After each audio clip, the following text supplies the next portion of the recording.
So I have some props too, Terry, and I didn't plan this, but as I go through. You know, my dad was a great speaker, and I'm a lawyer, and he was a lawyer, so it was natural that he would pass down words of wisdom about speaking. And one thing he would say is, he told me one time, he said, look, there's one thing when you speak, it's very important. In fact, it's the last thing that should be on your mind. Make sure that the last thing you do before you speak in public is check your fly. So nobody's going to listen to you if you're standing up there with your fly.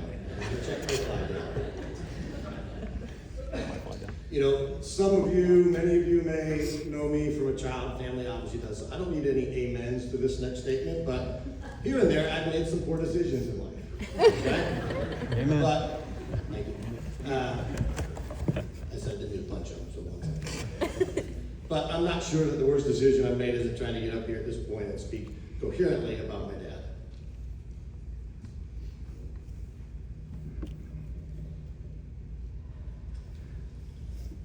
But I will try. You may hear pearls of wisdom, you may hear words like my dad was saying in his last days that make no sense, or you may just hear me blubbering. But when we were at the house after Dad passed, we were in the living room and we were talking about the service, and Mom's like, you know, I think it'd be good if maybe your voice said something. I said, well, okay, that's gonna suck.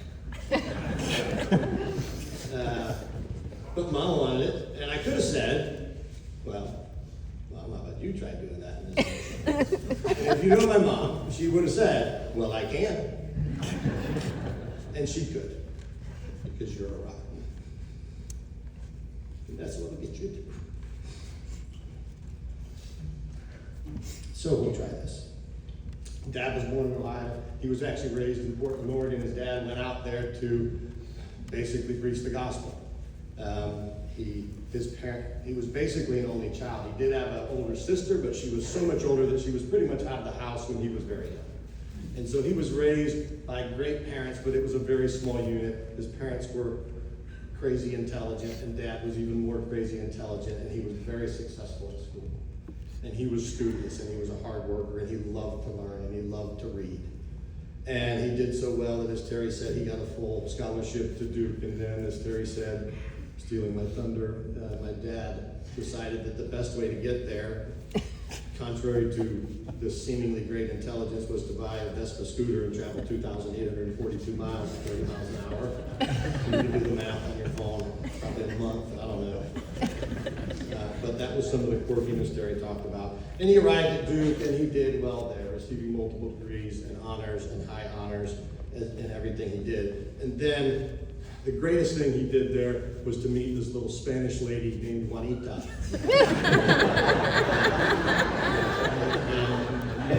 No, Mom's not Spanish. But we always wondered, you know. Mom, you know, your siblings, he was a big family, 4 siblings, Harold, Alan, Dorothy, Geraldine, Juanita.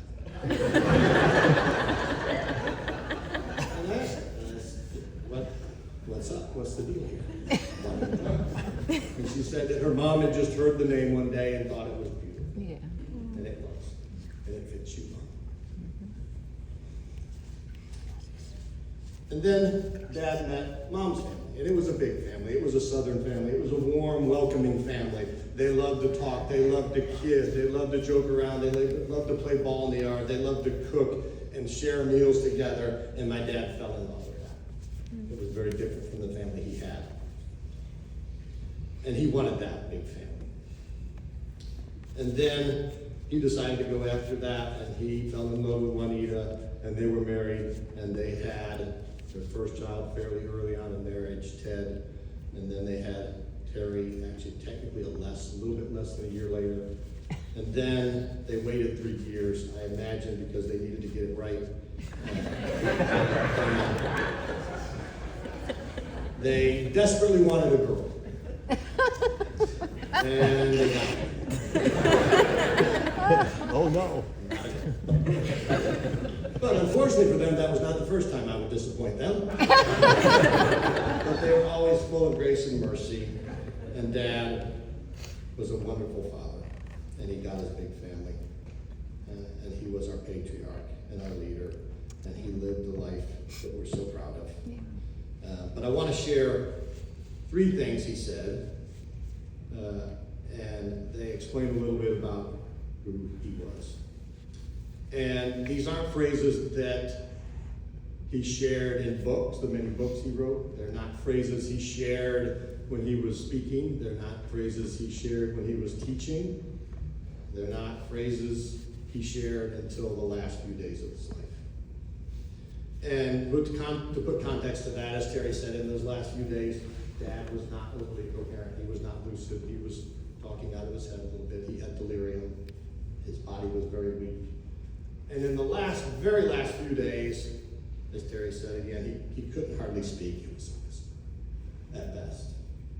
And his energy was down.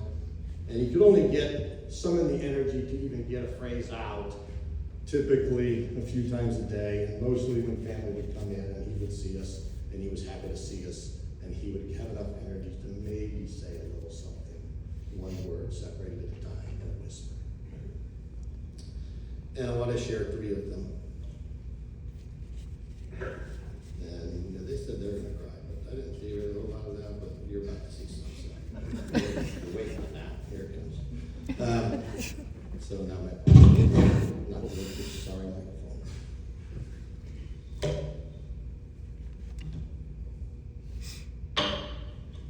And let me back up before I start there. You know, when the kids were born, he gave us names, obviously, and Ted got Theodore after my dad's dad. And I got my dad's middle name as my first name. My first name is really Robert. By the way, Terry, my middle name is Anthony. I got Tony, it means priceless one. Just like Vickers is really just that. Okay, Robert. Anthony's priceless one. But Dad didn't like his name, as Terry said. You know, I can imagine in the 40s and 50s on the playground as a male with the name Lynn and the last name Buzzard. It probably wasn't very fun. And so he decided he wasn't going to give us that. He was giving us Buzzard anyway, which we claim and I'm very proud of. But I imagine it was a little tough as a kid, and he did not want it to be tough on us. So I have to say that to segue something else for later, and I missed out. But the 3 phrases. So we were in there one day, and I don't remember, the last few days are really a blur, but Brandon was in there, I know, and I think some of the others, whether it was Ted, Tanya, Terry, whoever may have been in there, so Dad was a little more alert. And I would ask him occasionally if he wanted anything. He could really have about a little sip of water every once in a while, and that was about it at that point. And sometimes he would try to mouth things, and sometimes it was coherent, and sometimes it wasn't. And I said, "Do you want anything?" And he started to say, "I want." And I leaned in, as I would have to do if he was saying something, because his voice was so quiet. I said, "I want a dandelion." Now, you may say, "Okay, you told us about this delirium. He didn't have a thing for dandelions. Many people do. But that was Dad making a joke. He turned and he grinned at me after he said it. It's the kind of thing he would say to a waiter if the waiter came over and said, "Can I gift you something?" He might say, "Yeah, I'd like a dandelion." And as Terry said, he loved the banter. He loved the kid. He loved to talk. And when he grinned at me, I knew that was him.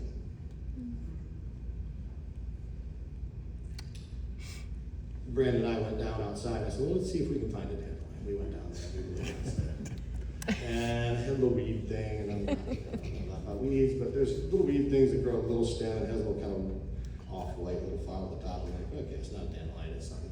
And then Brandon actually found a dandelion. And we went upstairs. And I said, "Brandon got you a dandelion." And he looked over and looked at it, and I said, "I got you this thing I found out it had grown in a weed." And he just rolled his eyes. He looked back over at Brandon, and he understood we were joking, and that was our life, joking and kidding with each other.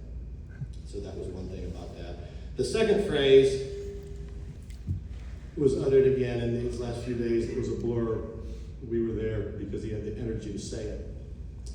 And he said something like, "I want," every once in a while, and it was just a few times a day. And I leaned in, and I said, "Want what?" And he had said, "Play some games." Play some games. Again. If you don't know our family, you think, well, that's a lot. He's hooked up all these IVs, he's staying there, he can't hardly talk. He's certainly not getting up to play basketball. But if you know our family, games is what we do. We play them all the time. Whenever we're together, we're playing games. And he knew that playing games meant we were together.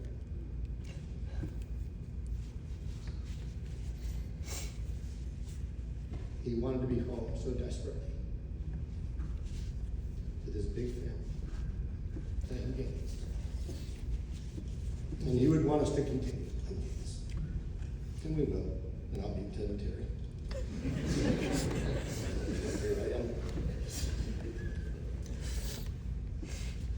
And then the third one was, and I specifically remember who was there. I think Mom may have been there on all three, but I know Mom came in, and it was, I believe, the day before he passed. I don't know if it was last words. It was certainly the last words I heard him spoke before he passed. And Mom came in, and Dad usually, when she would come in, he would turn his head a little bit, and he'd see her, and his eyes would brighten a little bit, and he would actually purse his lips just a little bit, because that's all he could do, and wanting a kiss.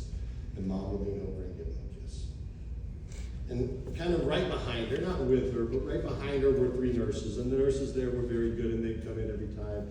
And I think probably at the beginning of his stay, they could communicate a little bit with him, and they enjoyed the banter with him, and so they got to know him, and he liked them, and they liked him, and they would come in and say, Mr. Lynn, hey! And whenever they had to do something like take blood pressure, they would say, I'm so sorry.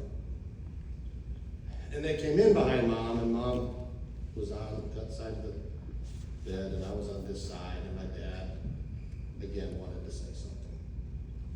And I knew that the phrases were precious little that would come from him for the rest of his life, and I wanted to know what he had to say anytime he wanted to say something. And I leaned in, and I put my ear close to his mouth so I could hear him. And he said, do they know the way home?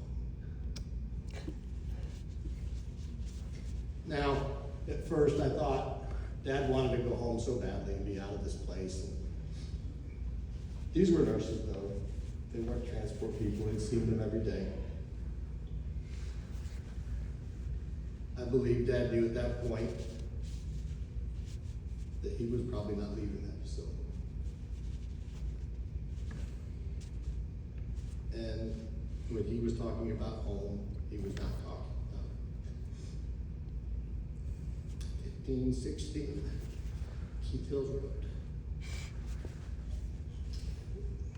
You see, the third thing about Dad was, as Terry shared, he spent his life to share the gospel of Jesus Christ in everything he said and did.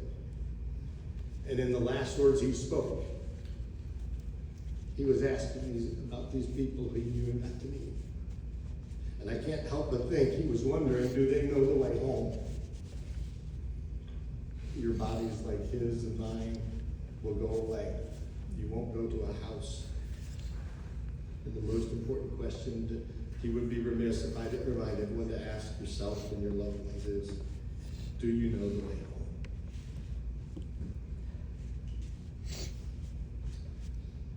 And on October 16th, 2025, Dad went home. Do the only way home, the way, the truth, and the life. And when we got home, Mom walked in the door, and I walked just a few steps behind her, and it was obviously an exhausting day. And Mom was a champ as usual. Did better than the rest of us.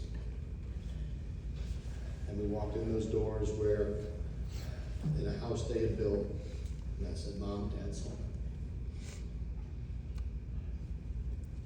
She said, yep, he's home. And Dad, I know you didn't like your name on earth. But on October 16th, 2025, my dad got a new name. A name written on a white stone. A name that perfectly fit him because it was made by the perfect one who created him. It was special just for him. And Dad, I know you like your new name, but you'll always be Dad to me. I hope.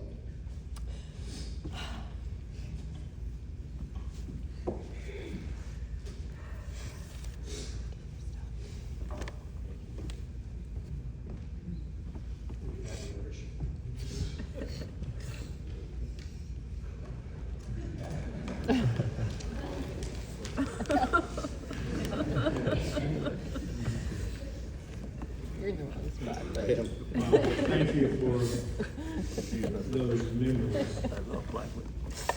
And what we get a glimpse of